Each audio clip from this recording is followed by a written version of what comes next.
Vous nous suivez à Kinshasa, la capitale. Mesdames et messieurs, bienvenue à cette grande édition du journal. La Chambre des conseils de la Cour de cassation a décidé ce vendredi 12 août 2022 l'assignation de Jean-Marc Kabound à résidence surveillée. L'ancien premier vice-président de l'Assemblée nationale devrait rentrer à son domicile au quartier Kingabwa dans la commune de Limete. Une décision de la Cour qui réjouit Maître Ghislain Mouaji. Il est porte-parole de l'Alliance pour les changements, parti politique cher à Jean-Marc Kabound. Suivez. Le président de l'Alliance pour le changement, l'honorable Jean-Marc Kabound est un apôtre d'un véritable changement. En ce jour, la Cour de cassation vient d'augurer un retour au bon droit. Nous l'espérons. En application à l'article 76 alinéa 3 de la loi relative à la procédure devant elle, la Cour de cassation permet que la loi l'emporte sur l'arbitraire, tel que procédé par le parquet général en plaçant le président Jean-Marc en détention préventive à Makala. À ce jour, le président Jean-Marc Kabound est placé sur l'ordonnance de la Cour de cassation en résidence surveillée conformément à la loi. Et nous attendons l'ultime changement, qui est d'ailleurs l'application stricte et immédiate de l'article 107 de la Constitution alinéa 1, qui stipule clairement qu'aucun parlementaire ne peut être poursuivi pour des raisons d'opinion ou de vote exprimé. Nous osons espérer qu'avec le concours de nos magistrats, nous allons crédibiliser quand même l'appareil judiciaire congolais et lui éviter de subir en temps réel les dictats des hommes politiques. La tension était vive ce vendredi à Butembo, dans la province du Nord Kivu. Des affrontements opposant les forces de l'ordre aux manifestants ont été signalés dans les localités de Farou et Kangote. Cela fait suite à l'évasion mercredi dernier de plusieurs centaines de prisonniers dans la prison centrale de Butembo. Nous dit notre correspondant à Butembo, Gina Ivoa. Après l'attaque de la prison centrale de Butembo appelée Kakwangura par les présumés NDF Nalou, y amenant les temps des gens de mésentente entre les services de l'ordre de la police et FARDC la population bibolaise. Il faut le dire que depuis la journée d'hier, jeudi, jusqu'à même aujourd'hui, vendredi, il y a un échange ici entre la police et la population. L'échange de tirs à balles réelles s'entendent de partout en centre-ville. Pas d'activité ni circulation de motos, pas de boutiques ni magasins ouverts. C'est vraiment des échauffourées, surtout dans les quartiers populaires de Fourou, où c'est le siège alors du groupe de pression appelé Véranda Mutsanga. Juste à la sortie de Butembo à la barrière appelée Kangotiana, la Vera. Béni, c'est là que c'est vendredi. Les colonels Baatinzenze, deuxième personnalité de la police en ville de Butembo, vient de perdre sa vie avec ses deux gardes. Il vient de s'ajouter des autres pollutions en centre-ville tuées par les manifestants. La population et brûle. Aussi, ils ont brûlé, bien sûr, 3 jeeps de la police. Il faut le dire que selon le bilan provisoire, il y aurait aussi 5 armes ravies par la population au sein de la police. C'est des échauffourées. La police parle des gens, des infiltrés maï au sein de la population. Selon Anthony Mwalushaï, c'est cette confusion qui en fait à ce que les adeptes Nalupi sont en tête Kangwayi, bien armés lourdement et attaqués, libérés plus de 900 bien sûr détenus. C'est la population bibolaise mélangée au maï qui aurait aussi donné passage, selon Anthony Mwalushaï, porte-parole des FARDC, aux Andefnal, où c'est pourquoi nous n'avons pas pu vraiment faire face à l'EDF. La population ne veut pas entendre cette version de dire d'Anthony, d'autant plus que c'est de l'incompétence notoire des services de sécurité, d'autant plus que la prison était lourdement sécurisée par la police, l'armée, à côté il y a la mairie, les autorités du temps de siège et le quartier général de la MONUSCO. Comment est-ce que l'ennemi devrait atteindre ces milliers? C'est maintenant le temps aussi de checker et confondre la population aux suspects EDF. Alors que version, c'est la population bibolaise qui attrape maintenant les EDF Nalou en train de balader ici et là dans des quartiers, alors que armés et on les amène en problème des autorités. L'un des grands commandants des EDF a été attrapé dans le quartier appelé Fourou. Dans un tout autre chapitre, le président national de l'avenir du MLC, structure d'appui au mouvement de libération du Congo de Jean-Pierre Bemba, maître Fabrice Pelende invite le gouvernement congolais à prendre ses responsabilités en main pour mettre fin aux exactions perpétrées par les groupes armés à l'est de la République démocratique du Congo. C'est après l'appel du secrétaire d'État américain Anthony Blinken au gouvernement de Kigali et celui de Kinshasa de cesser leur soutien aux groupes armés. Suivez.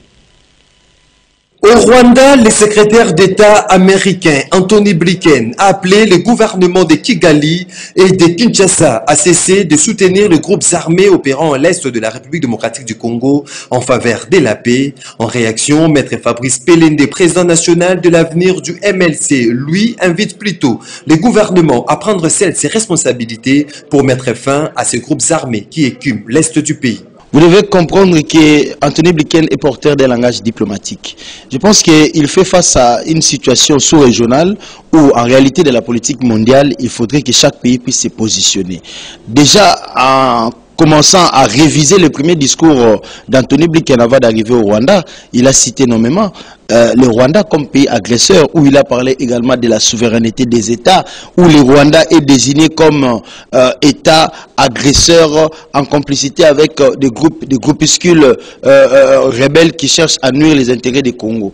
Et en arrivant au Rwanda, vous avez vu la position de Kagame. Kagame n'a fait que nier. Alors, quand vous niez sans argument, c'est controversé. Mais à la fin, il est allé chuter sur l'agression de FDLR dans son territoire, dans son pays. Mais nous ne sommes pas des bourgs. Aujourd'hui, on doit comprendre, s'il cite l'agression des FDLR dans son territoire, combien de morts y a-t-il dans son territoire? Et combien de morts il y a au Congo? Et pourtant, le même FDLR tue plus au Congo qu'au Rwanda. On ne déplore pas de morts. Dernièrement, il y a eu ce qui s'est passé avec des bombardements. Kagame a crié fort. Et prenons le cas si c'était le Rwandais qui mourait. Parce qu'il sait qu'il vend sa marchandise. D'abord du génocide et de l'oppression, soi-disant que son peuple a toujours été marginalisé. Mais cette marchandise-là n'est plus opportun. Ce n'est plus consommable à la face du monde aujourd'hui. Parce qu'on ne parle plus aujourd'hui des Nations Unies, mais on parle des Américains.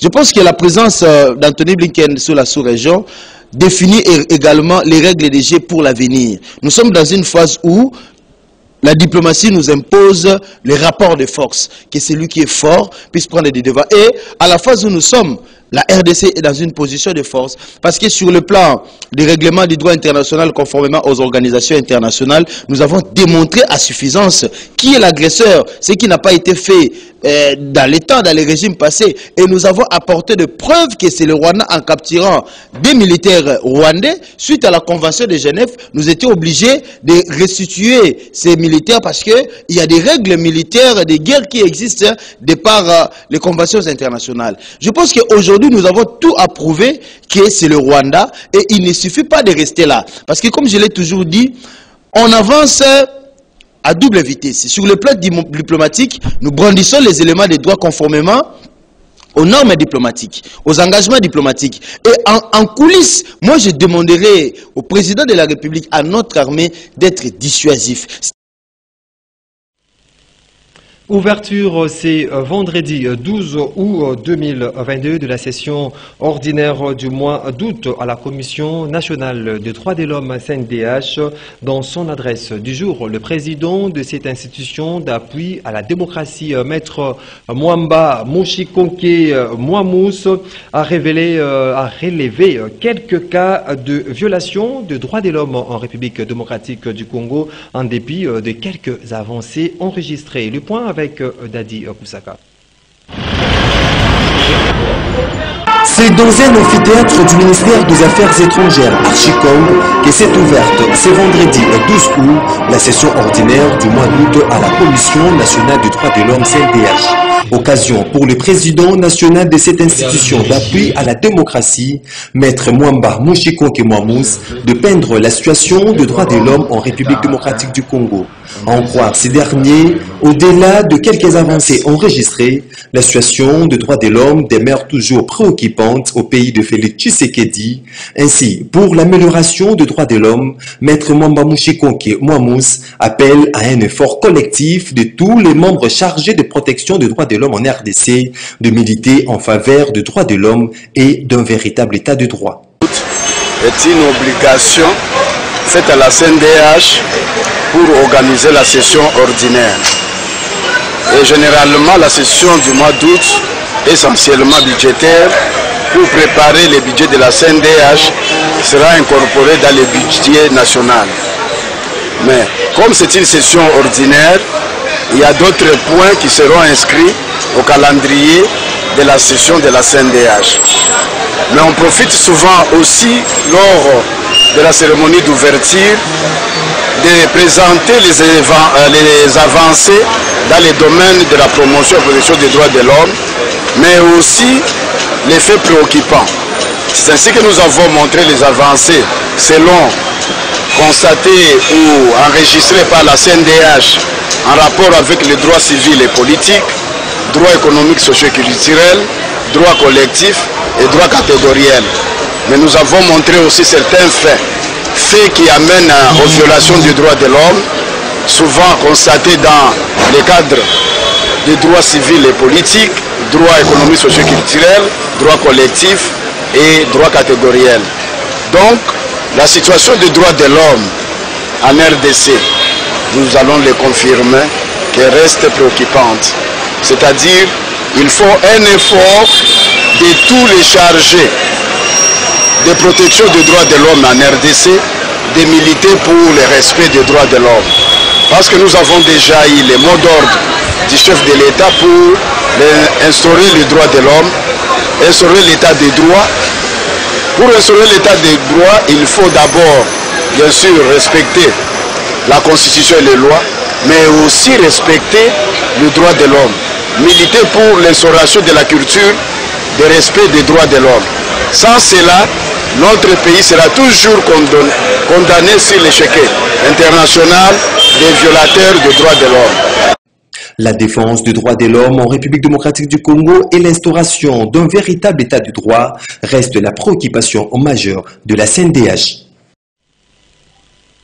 La vice-premier ministre, ministre de l'Environnement et Développement durable, Eve Bazaïba Massoudi, a échangé avec le nouveau gouverneur de la province du Nord Ubangi, Malo Mobutu, sur la possibilité de rationalisation du potentiel environnemental de cette province à travers des projets concrets. Nous dit Doudou Montiré et Nancy Ileka dans cet élément. La vice-premier ministre, ministre de l'Environnement et du Développement durable, a reçu en audience le mercredi 10 août 2022 le gouverneur élu de la province du Nord Ubangi. Eve Bazaïba Massoudi et Malo Mobutu ont discuté de la possibilité de rationalisation du potentiel environnemental de cette province à travers de projets concrets, à l'instar de la mise en œuvre du cadre légal de marché de crédit carbone. La province du Nord Ubangi possède un capital forestier non négligeable qui doit également booster le développement de cette province et son émergence selon la promesse du gouverneur Malo Mobutu. Écoutez, dans l'immédiat, nous focalisons tout d'abord sur une compréhension globale, voir de quelle manière nous pourrions préserver avec les crédits carbone les forêts que nous avons aujourd'hui et voir de quelle manière nous pouvons, avec le ministère de l'Environnement, faire en sorte d'avoir une collaboration franche, honnête et que nous puissions bénéficier à ce moment-là de tous les investissements disponibles à notre province. Cette rencontre s'inscrit également dans le cadre d'acquisition d'expériences sur les questions environnementales et des enjeux du climat auprès de la vice-premier ministre Eve Bazaïba, dit-il au sortir de l'audience.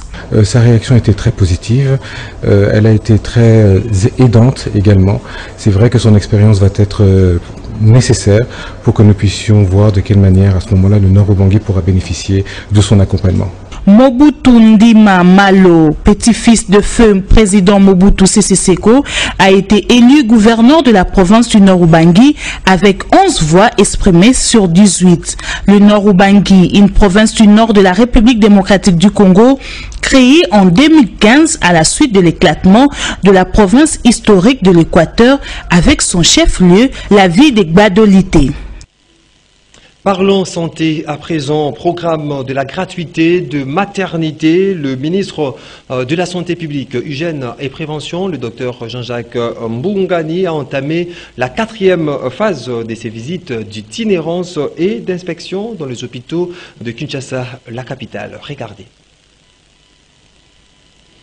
Dans le cadre de la mise en œuvre effective de la couverture santé universelle, particulièrement dans les volets de la gratuité de la maternité, le ministre de la Santé publique, Hygiène et Prévention, Dr Jean-Jacques Mbungani, a poursuivi jeudi 11 août 2022 ses visites d'inspection dans l'information sanitaire de Kinshasa.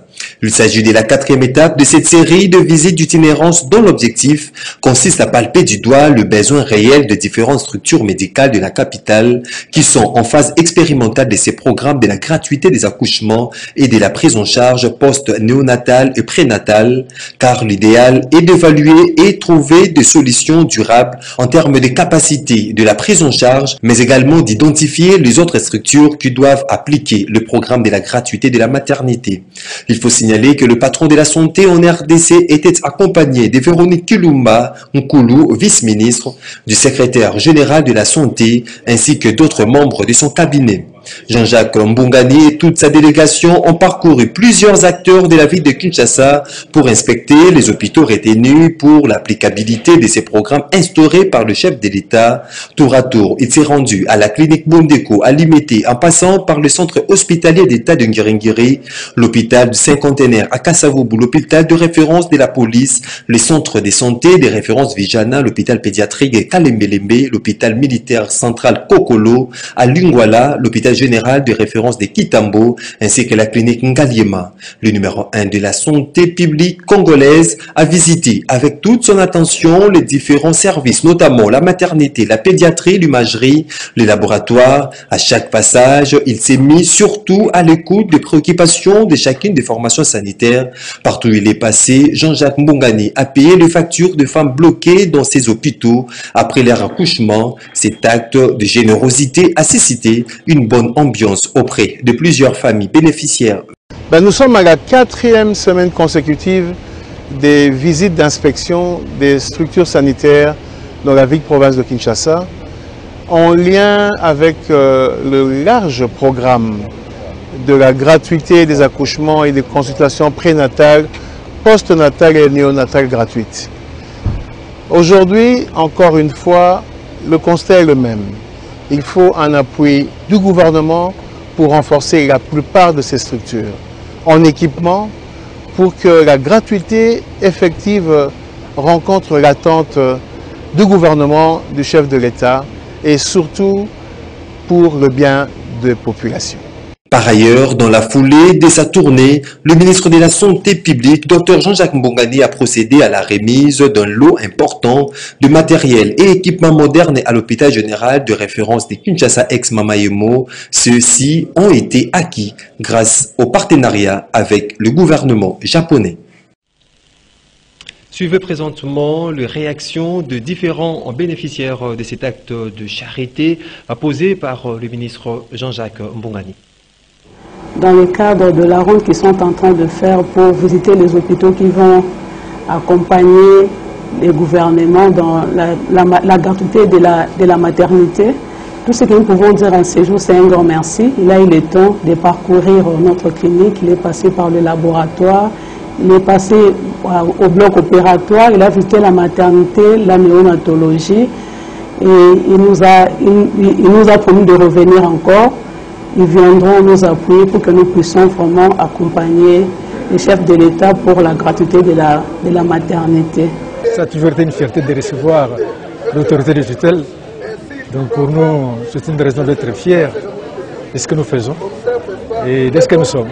Voilà nos impressions. C'est dans le cadre la prise en charge de la maternité de nos mamans.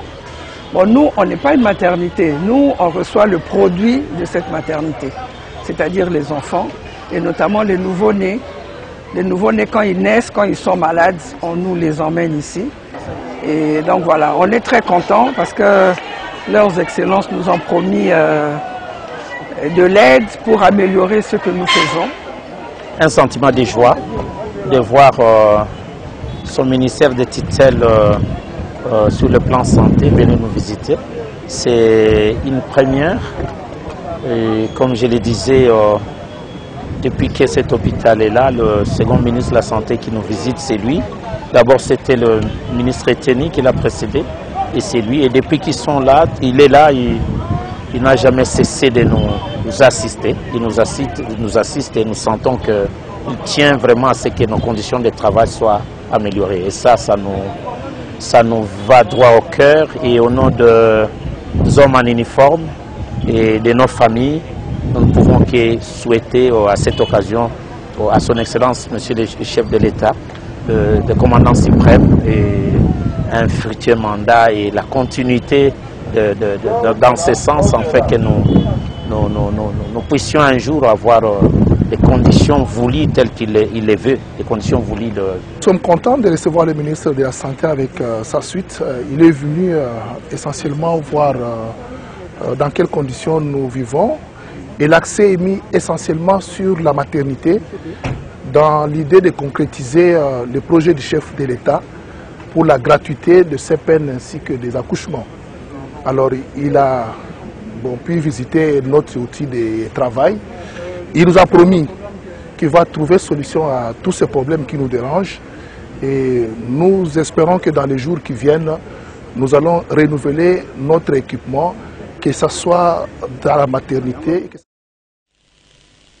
Vous avez corrigé avec moi, c'était plutôt les réactions de personnel soignant des différents hôpitaux dont le ministre de la Santé publique, Jean-Jacques Mbongani, a fait cette visite d'inspection.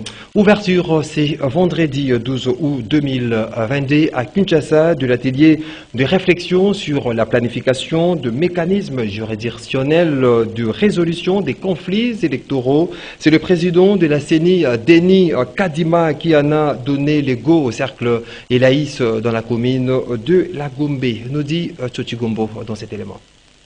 Cet atelier s'inscrit parfaitement dans la vision de la CENI et son nouveau management, qui est résolument engagé à organiser des élections qui soient non seulement crédibles, inclusives, mais aussi apaisées.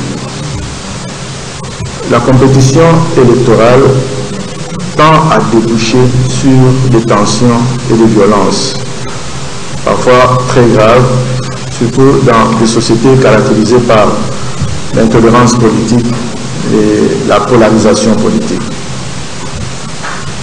Il est toutefois inacceptable de constater que jusqu'à ce jour, il y ait des scrutins qui, au lieu d'être une occasion de célébrer la démocratie, devient plutôt un moment de tension, d'affrontement entre communautés.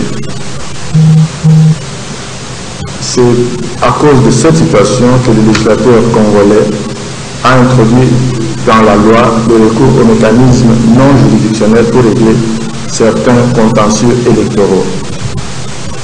Certes, les cours et tribunaux demeurent le mode de règlement de contentieux électoral par excellence en RDC. Cependant, il faut reconnaître que ce n'est pas toujours facile à tout le monde d'accéder aux cours et tribunaux. Pour plusieurs raisons. D'abord, la complexité de la procédure. Il faut avoir étudié pendant beaucoup d'années pour pouvoir maîtriser cette procédure. Je ne sais même pas si on parvient à la maîtriser. Il faut faire face à des coûts qui sont souvent exorbitants. Et bien entendu, les cours ne sont pas présentes dans tous les coins du pays. Alors recourir à la médiation non juridictionnelle offre beaucoup d'avantages à cet égard. Une médiation bien conduite ne cherche que d'engager les parties à la recherche d'une solution mutuellement avantageuse. Bien plus, la médiation communautaire ou interne n'oblige pas les parties à quitter leur milieu. Dans une approche de proximité, elle règle les problèmes qui remontent rarement au niveau des juridictions. Rendons-nous à Nyoki, dans la province de Mai-Ndombe, où a eu lieu du 30 au 31 juillet 2022 les séminaires du programme de développement de 145 territoires. Un séminaire rendu possible grâce à l'appui financier de la Fondation Les Amis de Serge Bokuma à Nancy-Ileka. C'est ce jeudi 11 août 2022 qu'a eu lieu la restitution du séminaire d'implication et d'appropriation de la jeunesse du programme de développement de 145 territoires prôné par le chef de l'État, organisé du 30 au 31 juillet 2022 à Nyoki dans la province de Mai-Ndombe. Des assises qui ont été organisées grâce à l'appui financier de la Fondation Les Amis de Serge Bokuma qui poursuit comme objectif la promotion des droits civils et politiques des citoyens et le développement de la province de Mai-Ndombe.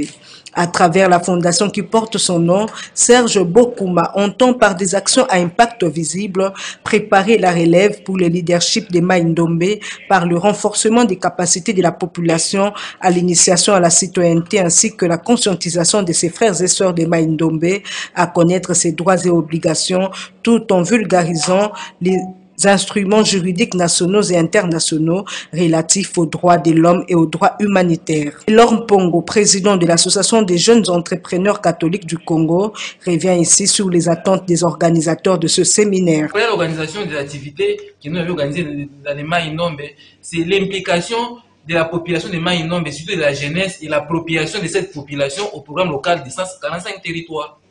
Floxine Bokuntibo a quant à elle salué la prise en compte de la dimension genre. Et il y avait aussi la participation de la femme, comme on déclare l'égalité, il y a l'égalité des sexes, il y a des femmes, il y a aussi les peuples autochtones, à l'intérieur des femmes autochtones. Ils s'étaient participés pour voir et pour attendre aussi sa bénéfice par rapport au projet des 145 territoires. Il s'est de noter que ce séminaire sur le développement des 145 territoires a été marqué par une célébration eucharistique officiée par l'abbé Steve Mpia Bayangela, aumônier provincial des jeunes catholiques, qui, dans sa prêche, a encouragé le président de la Fondation Les Amis de Serge Bokuma pour son soutien aux activités visant le développement local et le bien-être de l'ensemble de la population de Mai-Ndombe. Voilà qui me fin, mesdames et messieurs, à cette session d'information. Merci de votre confiance renouvelée et très bonne suite de programmes sur Canal Congo à télévision.